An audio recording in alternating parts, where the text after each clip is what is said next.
En el día de hoy voy a dar inicio a una serie nueva. Durante algunos domingos incluye también el próximo domingo el aniversario. La serie tiene que ver con Jesús y su iglesia. Jesús y su iglesia.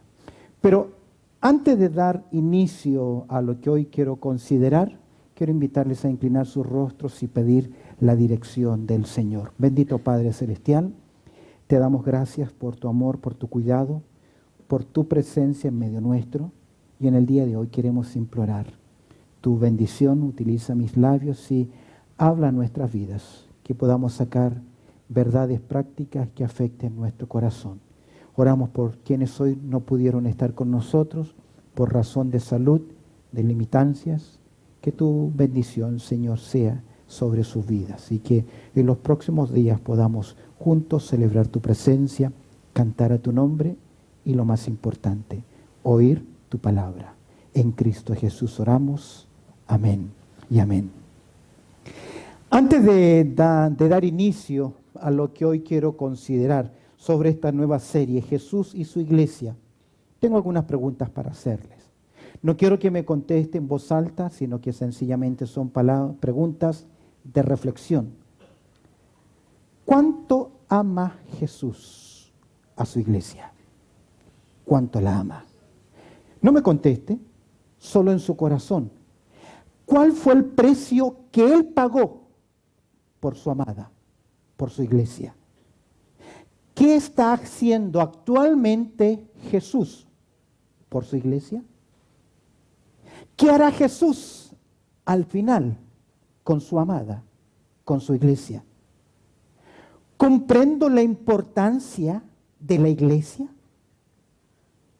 ¿Que entiendo su valor? ¿Tengo un alto compromiso por la iglesia que es del Señor? ¿Amo a mis hermanos en Cristo comprendiendo el valor que tienen ellos para Dios? Creo que son preguntas legítimas y de mucha reflexión. Voy a ir al final de mi sermón. ¿Cómo puedes decir que amas a Dios a quien no ves y a tu hermano que ves no le amas? Él es iglesia, ella es iglesia. Fue comprado con la sangre preciosa de Cristo Jesús. Y Dios está trabajando en su vida como lo está haciendo también en la mía. ¿Sabes qué he descubierto después de años en el ministerio? Que la gente tiene poco amor por aquello que tiene tanto valor para nuestro Señor Jesucristo. El teólogo Charles Ryrie, en su libro Teología Básica, dice lo siguiente que me pareció interesante hacer mención de esto. Él dice en su introducción a la doctrina de la iglesia lo siguiente: la importancia de la iglesia difícilmente puede ser sobreestimada. Es la que Dios compró con la sangre de su propio Hijo, la que Cristo ama, sustenta y cuida, la que un día Él se presentará a sí mismo santa y sin mancha en toda su gloria. Edificar su iglesia constituye la obra principal de Cristo en el mundo hoy, por su repartimiento de dones espirituales, de modo que el ejercicio de esos dones por parte de los creyentes nos une a lo que Cristo está haciendo hoy en día. Tremendas palabras, Charles Ryrie. Pero si vamos a hablar de la iglesia del Señor Jesucristo, creo que lo primero que debiéramos hacer es oír lo que nuestro Señor Jesucristo dijo acerca de su iglesia. La anticipación dada por Jesús. Les invito a buscar en el Evangelio de Mateo, en el capítulo 18, voy a leer para ustedes, no está en pantalla, pero quiero que abras tu Biblia, por favor, en el capítulo 16 del Evangelio de Mateo. En Cesarea de Filipos, Jesús va a hacer esta pregunta y por primera vez, nuestro Señor Jesucristo va a hablar acerca de la iglesia.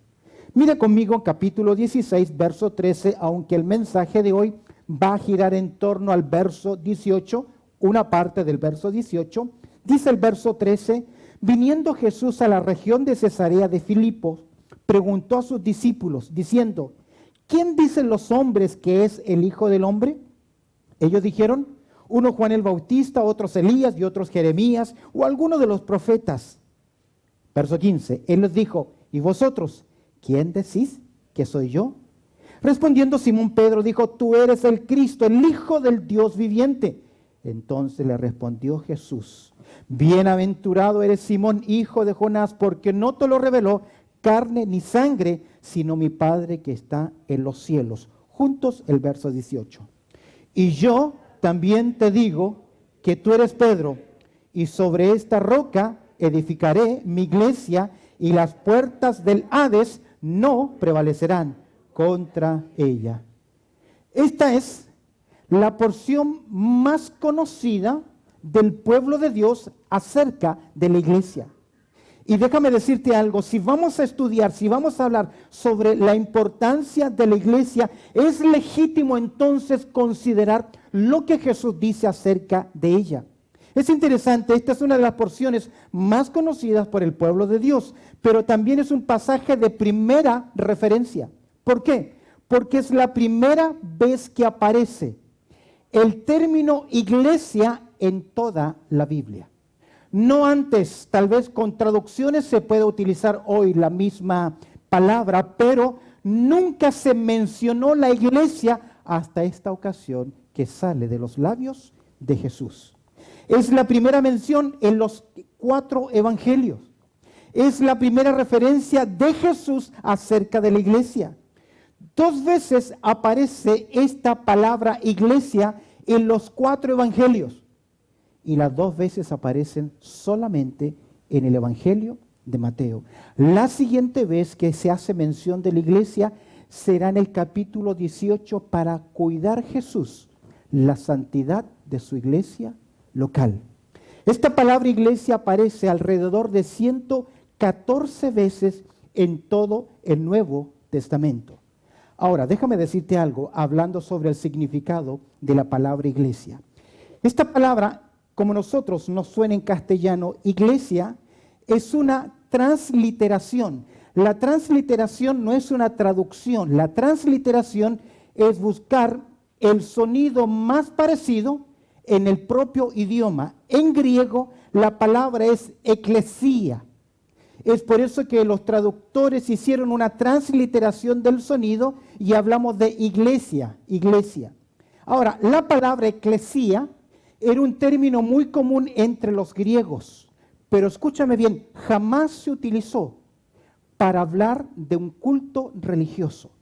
La palabra etimológicamente eclesía está compuesta de un prefijo ek que significa sacar, salir o aparte, y el verbo kaleo que significa llamar o convocar. En otras palabras, eclesía significa aquellos que han sido convocados, aquellos que han sido llamados a un punto o aparte. Se utilizaba en la política en los tiempos del Nuevo Testamento, en el griego clásico, para hablar de una asamblea, de una convocación, pero jamás tuvo un tenor religioso. Pero a Jesús le plació tomar el término eclesía, iglesia, para hablar de aquellos que hemos sido sacados del mundo y colocados o reunidos en un lugar específico. Y qué lindo es, porque el Señor nos sacó de las tinieblas a la luz, del reino de oscuridad, del dominio de Satanás, al reino del amado Hijo. A la luz del Nuevo Testamento se designa iglesia, a aquella compañía que Dios en la eternidad pasada eligió, por la cual Cristo murió, pagó el precio, y en el tiempo, a través del testimonio de esta iglesia, de los creyentes, de la predicación de la palabra, el Espíritu Santo va convenciendo de pecado, de justicia y de juicio. Y una vez que la persona oye el Evangelio, cree a Cristo Jesús, aquel que le llama que es Dios, que es Cristo a través de nuestros labios, es inmediatamente inmerso. ¿Puesto en dónde? En el glorioso cuerpo de nuestro Señor Jesucristo. Su significado teológico de la palabra iglesia tiene dos sentidos. Esto es en doctrina y también lo es en la práctica. Su significado en teología tiene dos aspectos. En primer lugar, hablamos de iglesia en un sentido total, en un sentido general. Se le denomina también la iglesia universal. Y explico. La iglesia universal la compone toda aquella persona que desde el día de Pentecostés hasta hoy, hasta el traslado, hasta el rapto de la iglesia, recibe a Cristo como su Salvador personal. Es decir, que aquellos primeros creyentes que escucharon a Pedro, que escucharon a Juan, que escucharon a Pablo, se convirtieron, el Espíritu Santo los llamó y están puestos en este cuerpo en formación que se llama Iglesia Universal, que entre paréntesis, casi la gran mayoría de los que componen la Iglesia Universal hoy están en la presencia del Señor.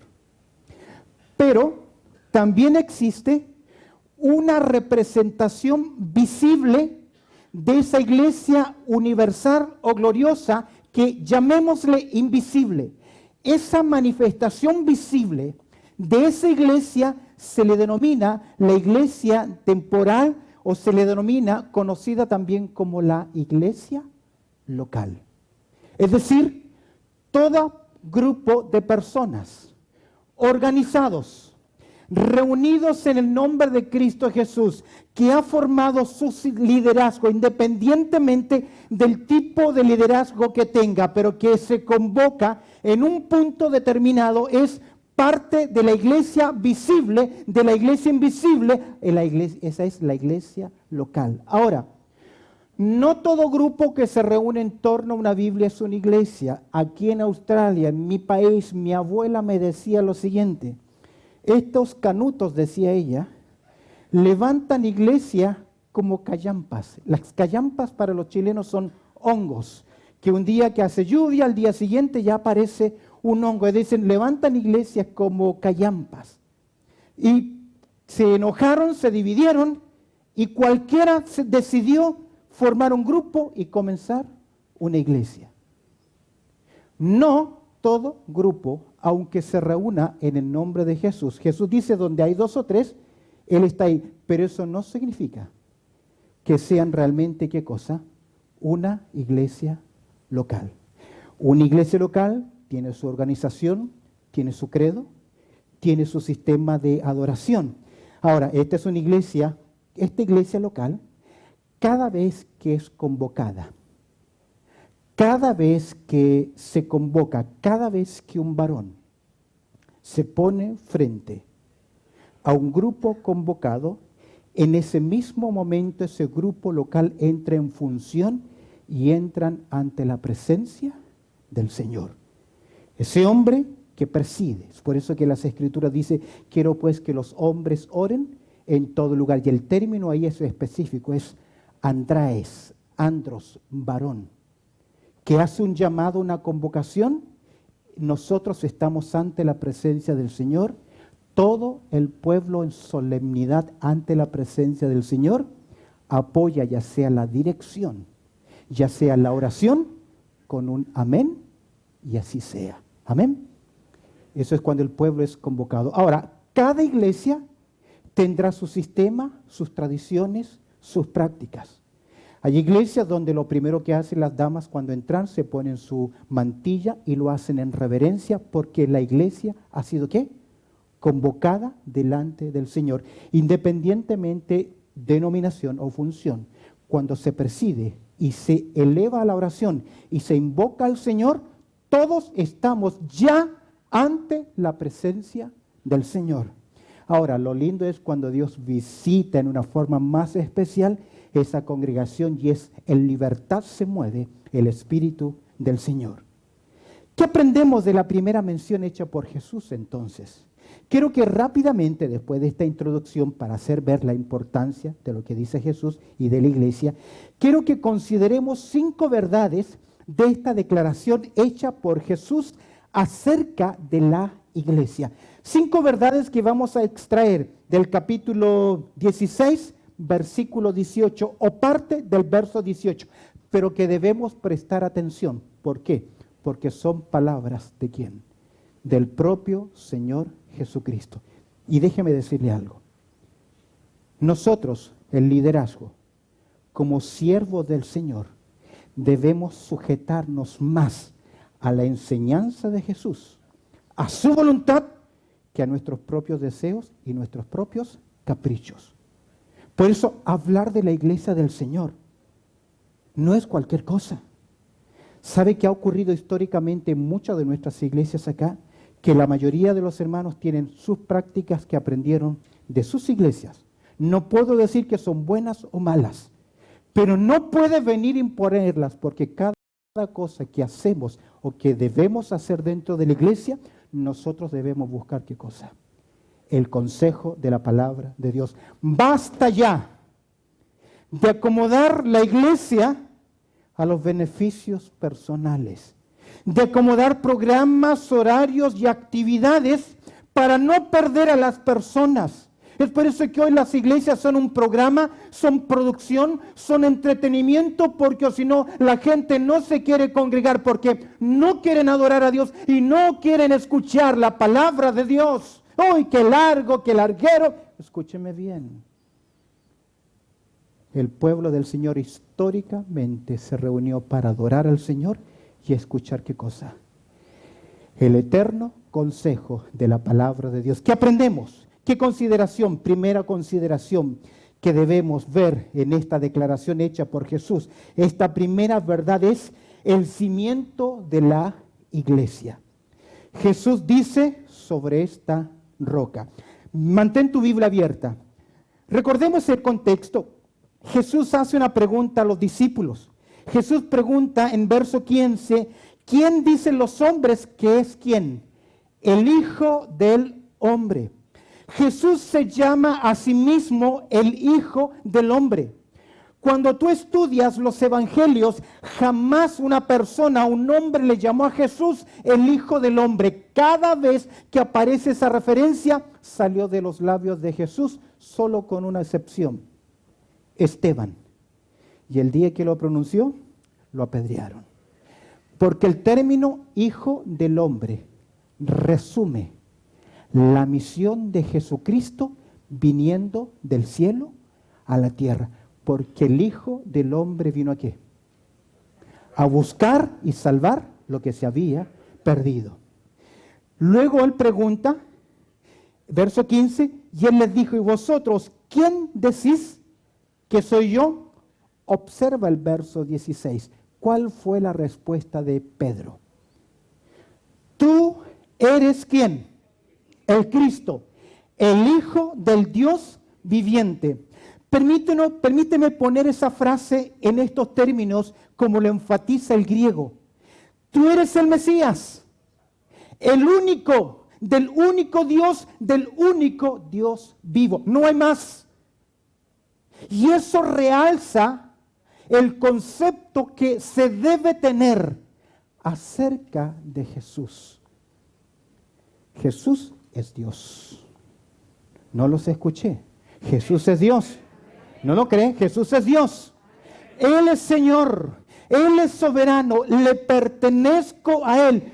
Tú eres el Mesías, el único Hijo del único Dios vivo. ¿Cuál fueron las respuestas de Jesús a él? ¿Qué le dijo Jesús? Verso 17. Bienaventurado eres Simón, hijo de Jonás. ¿Por qué? Porque esto no proviene de la mente humana. Tal vez para quienes nos están viendo, para quienes nos están oyendo, nadie puede ser salvo si no reconoce la persona y la obra de Cristo Jesús. Estará muy cercano a Jesús, sabrá mucho acerca de Jesús, pero estará tan perdido como el mismo diablo. Nicodemo le dijo a Jesús, sabemos que has venido de Dios, que nadie puede hacer lo que tú haces. Sabía mucho, pero no sabía lo principal. La Biblia dice en Romanos capítulo 10, versos 9 y 10, que si confesares con tu boca, ¿qué cosa? Que Jesús es el Señor. ¿Qué más? Y creyeres en tu corazón que Dios le levantó de entre los muertos, serás salvo. No podemos separar la persona de Jesús de su obra, porque lo que le da valor a su sacrificio es que Él es santo, que Él es el Hijo de Dios, que Él es el Cordero de Dios, que Él es Dios hecho hombre. Si el hombre no entiende esto, hay un problema. Es por eso que Él es la roca, sobre la cual la iglesia está edificada. ¿Qué significa eso? Mira lo que dice el verso 18. Y yo también te digo que tú eres Pedro. Y sobre esta roca, ¿sobre quién? Sobre Cristo, sobre el Hijo de Dios, sobre el Salvador del mundo, sobre ese concepto, esa persona está edificada. ¿Qué cosa? La iglesia del Señor Jesucristo. Moléstese quien se moleste. Si no es Jesús la piedra angular, si no es Jesús el fundamento de esa vida, su religión, su credo está equivocado. Es en Efesios capítulo 2, verso 20, que se nos dice lo siguiente: edificados sobre el fundamento de los apóstoles y profetas. Presta atención, Efesios capítulo 2, verso 20. Siendo la principal piedra del ángulo, ¿quién? Jesucristo mismo. Es la zapata, es la base. No se hacía ninguna edificación hebrea si no se ponía primero la piedra angular, porque era la base de la estructura. Era la base del crecimiento. Y no importa cuán alto sea, puede ser el piso número 20, guarda relación estrecha con su fundamento. No se puede levantar una iglesia, un ministerio, una convocación, si se deja fuera, ¿quién? A la persona de Cristo Jesús. Observa lo que Pedro escribió en su segunda carta, en el capítulo 2, verso 4. Anota estos versículos, márcalos en tu Biblia porque son doctrina fundamental. Pedro dice: acercándoos a Él. ¿Cómo se le llama ahora a Jesús? Piedra viva. ¿Por qué piedra viva? Porque Satanás creyó que había acabado su obra cuando logró darle muerte a través del imperio romano. Pero Jesucristo dijo: si yo vivo, ¿qué? Vosotros también viviréis. Y porque Él vive, yo sé que un día, si muero, voy a resucitar. Y porque Él vive, yo sé que un día, tras el velo de la muerte, me encontraré cara a cara con mi Señor. Amén. ¿Por qué? Porque Él es piedra viva. Amén. Diga conmigo: Él es piedra viva. Amén. Y mira lo que dice. Acércate a Él. Desechada ciertamente por los hombres. A los suyos vino, y los suyos no la recibieron. ¡Ey! Pero ¿cuántos en el día de hoy siguen rechazando a la piedra viva? Desechada ciertamente por los hombres, mas para Dios escogida, y me encanta cómo le llama. No solamente es piedra viva, sino que también Él es piedra preciosa. Su nombre es precioso, su nombre es dulce. Dígame, cuando usted escucha la palabra Jesús, ¿no se gira? ¿No quiere saber quién está diciendo Jesús? ¿Será el Jesús que es mío, mi Jesús, mi Salvador? Porque es un nombre para el pueblo del Señor. ¿Qué? Precioso. Mira el verso 6. Por lo cual también dice la Escritura, por lo cual también contiene la Escritura: he aquí pongo en Sión la principal piedra del ángulo, escogida y preciosa. Y el que creyere en Él, ¿qué dice? No será avergonzado. En primer lugar, estamos hablando acerca del cimiento de la iglesia sobre la roca, Sobre esta roca, dijo Jesús, edificaré mi iglesia. En una ocasión, Jesús, hablando de él como cimiento, dijo, todo hombre es un constructor, pero debe saber dónde pone su construcción. Porque puede ser una hermosa casa, una hermosa vida, asentada sobre la arena.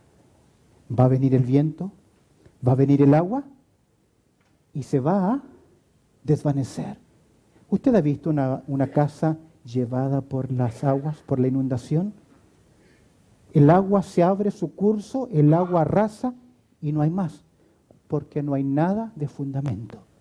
Pero Jesús dijo que hay personas en Mateo capítulo 7, versos 24 al 27, que ponen su construcción ¿sobre qué? Sobre la roca.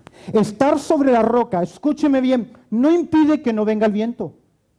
Estar sobre la roca no impide que no vengan lluvias, tormentas.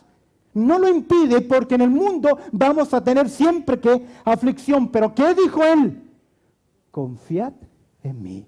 Cuando uno asienta su vida en la roca firme, venga lo que venga, ocurre lo que ocurre, firme estamos en las manos de nuestro Señor Jesucristo. Amén.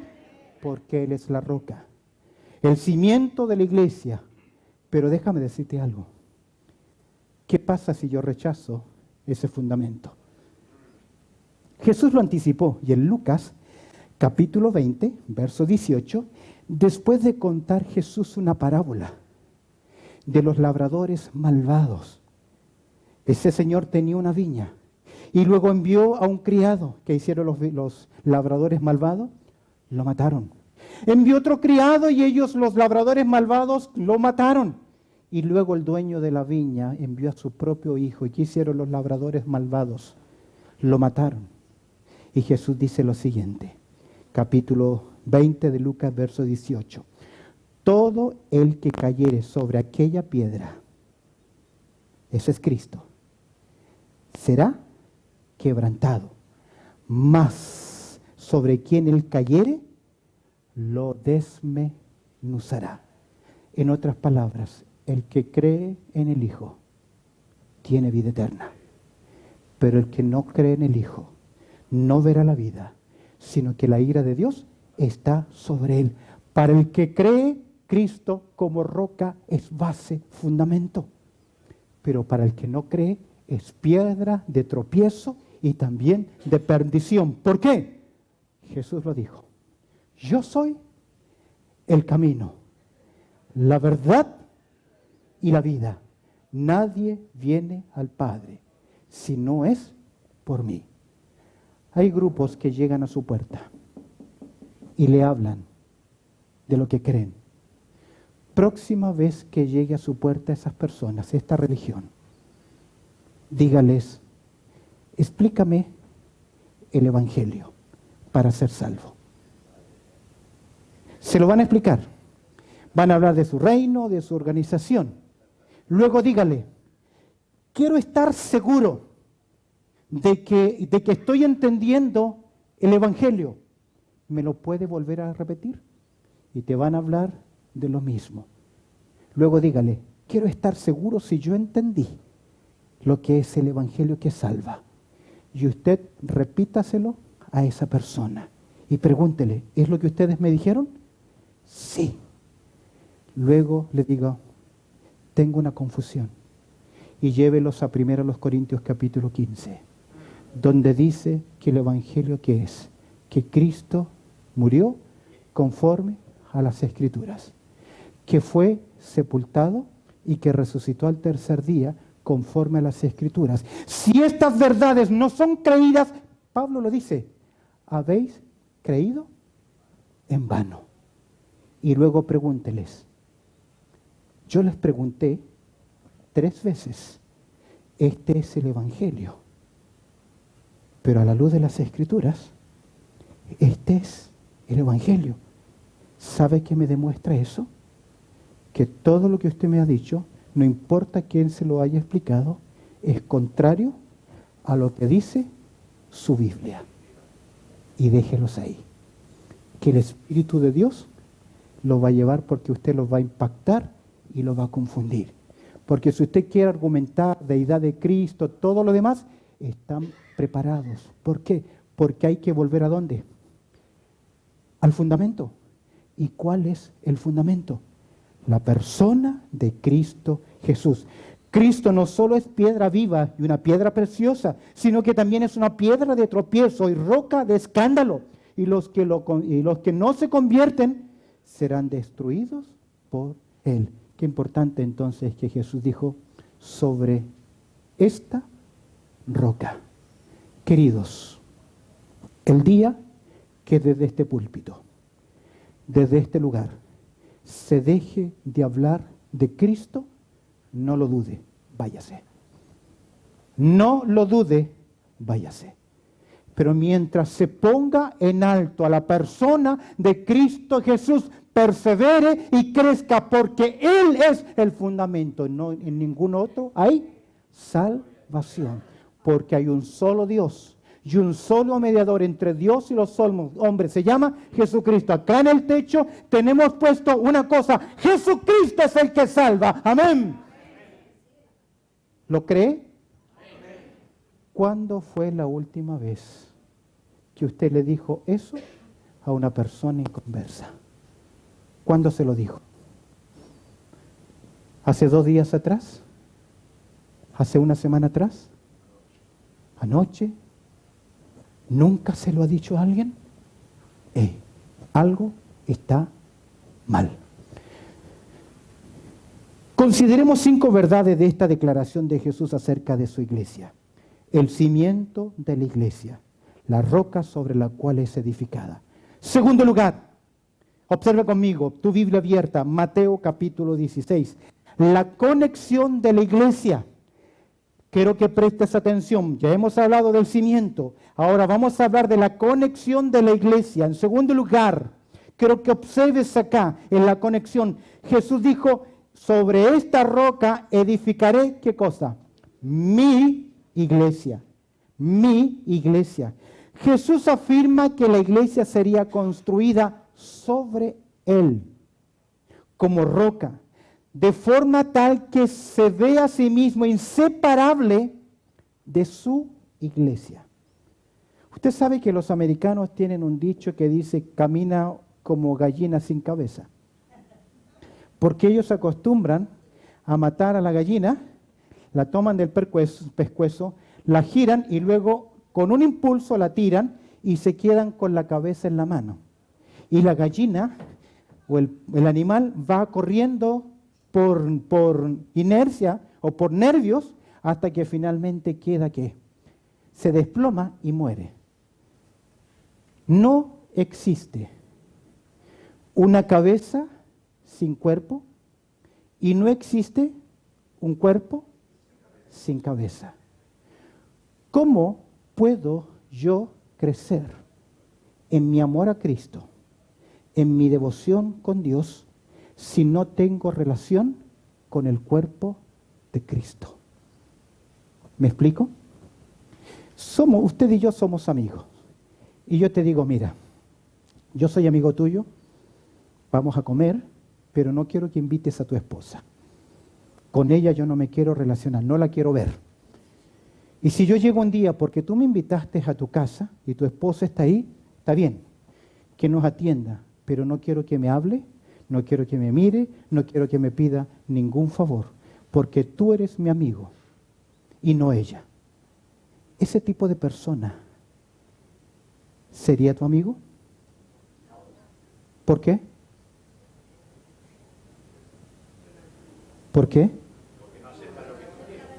Ahora, hay creyentes que dicen, yo amo a la cabeza, a Cristo, pero no amo al cuerpo de Cristo, los hermanos.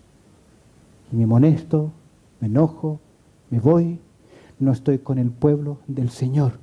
Me es difícil a mí creer que esa persona que ame a Cristo, si no ama lo más preciado que Cristo tiene en esta tierra.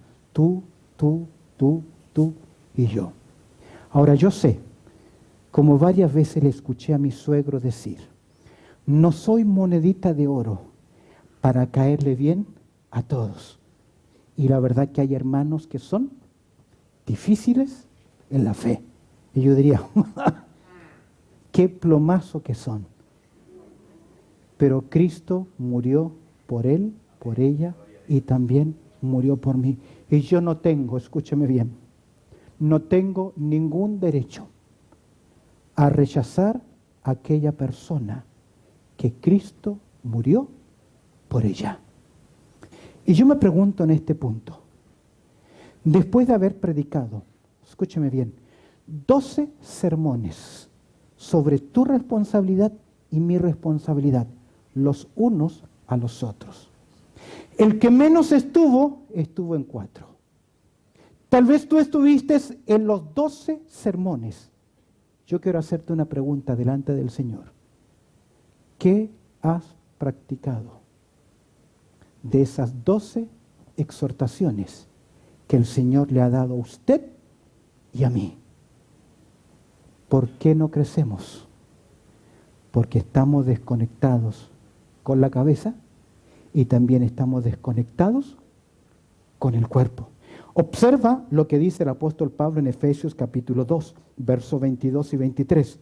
Y sometió todas las cosas bajo sus pies y lo dio por cabeza sobre todas las cosas a la iglesia, la cual es su cuerpo, la plenitud de aquel que todo lo llena en todo. No concibo la relación sana de un creyente con Dios sin tener comunión con una iglesia local. La semilla, para que dé fruto, tiene que estar plantada. Si no está plantada, algo está mal. No voy a llegar hoy al punto número 4 de las declaraciones hoy. Pero en el punto número 4 hace ver que el Hades, que el infierno, que Satanás orquesta un ataque contra el pueblo del Señor. ¿Y sabes qué? Lo está consiguiendo. Porque hoy más que nunca el pueblo del Señor está tornando la iglesia un entretenimiento y lo que menos, un club social, y lo que menos tiene es un lugar de adoración y aprendizaje de la palabra del Señor. Quiero citar las palabras de Miguel Núñez. Creo que él hace mención, Miguel Núñez, en su libro Una iglesia conforme al corazón de Dios. Miguel Núñez hace el siguiente comentario acerca de la iglesia moderna. Presta atención. El concepto moderno de la iglesia es comparable a una comida tipo buffet. En un buffet, cada cual escoge lo que le gusta y deja lo que no le gusta. Este tipo de pragmatismo lleva a los creyentes a hacer lo que les gusta y lo que les conviene, pero desconectados completamente de la cabeza y también del cuerpo. De las 114 veces que se hace mención la palabra iglesia en el Nuevo Testamento, por lo menos 90 de ellas tienen que ver con la iglesia local. Estuve a punto de comenzar una serie que se llama Lo que Jesús le dice a la iglesia.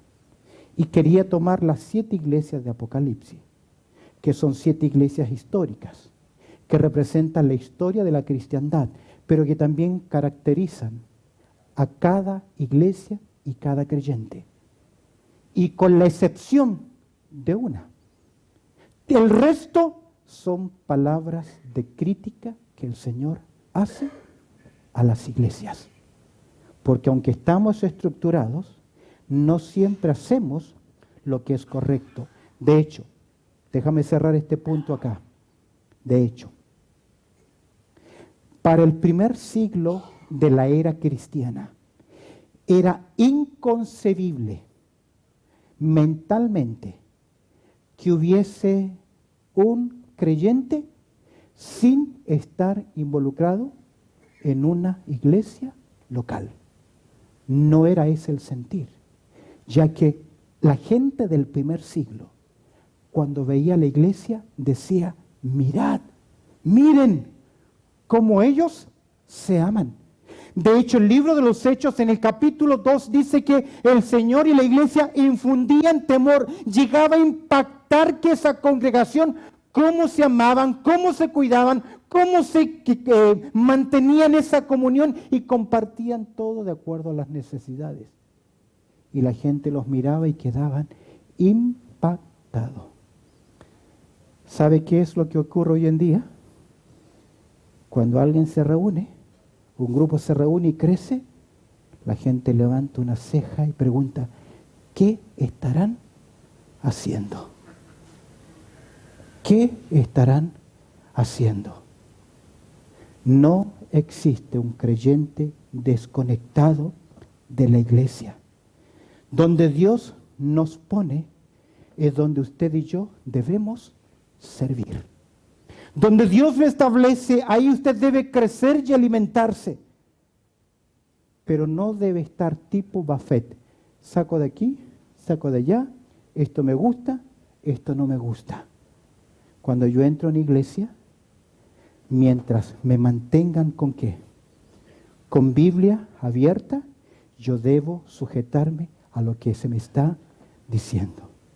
Hace años atrás, cuando estábamos allá en Villawood, vino un matrimonio que estuvo con nosotros y ella dijo, el Señor me trajo porque me mostró un sueño que yo era un camello en busca de agua y encontré una agua y esa agua se llama la iglesia donde estábamos en aquel momento reunidos. Interesante. Puso énfasis, Dios me reveló, Dios me trajo y aquí estoy. Y lo primero que exigió para ser miembros es, por favor, quiero que cambien esto en su punto doctrinal porque no estoy de acuerdo. Si usted lo cambia, y reunimos a todos los líderes de aquel momento, si ustedes lo cambian, nosotros vamos a hacernos miembros. Esa gente, un día está aquí, otro día está allá y otro día está en otro lugar. Problemas en nuestra iglesia siempre los vamos a tener. La única razón legítima para que alguien diga me voy y no vuelvo es cuando se ha violado, se ha torcido la palabra de Dios.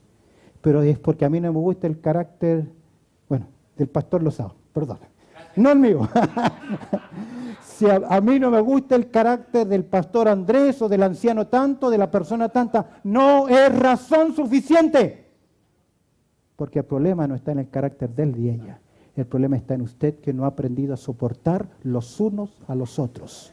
Es su problema en que no sabe amar los unos a los otros, no sabe orar. Si usted tiene problema conmigo, póngame primero en oración y le aseguro que después del mes me va a andar invitando a toda comida que usted vaya, porque Dios le va a cambiar su corazón. Pero queridos, cierro con esto hoy. 1 de Juan capítulo 4, verso 20. Por eso la iglesia está unida a la cabeza. Y el creyente que está unido a la cabeza tiene que estar también unido al cuerpo. 1 de Juan 4, 20.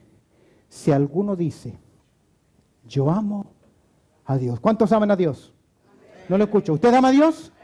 ¿Cuánto lo ama? Yo cuando me vine acá a Australia le enseñé a mis hijos, yo lo amo hasta el cielo. Y cuando veníamos acá a Australia, íbamos sobre las nubes y le dije a Jonathan, mira, hasta acá te amo, hasta el cielo. Y me miró, no, mi amorcito, mucho más allá que el cielo. ¿Cuánto ama usted al pueblo del Señor? ¿Cuándo fue la última vez que se sacrificó por el pueblo del Señor? Que dio, que apoyó, que dio de su tiempo, de su amor, de su oración.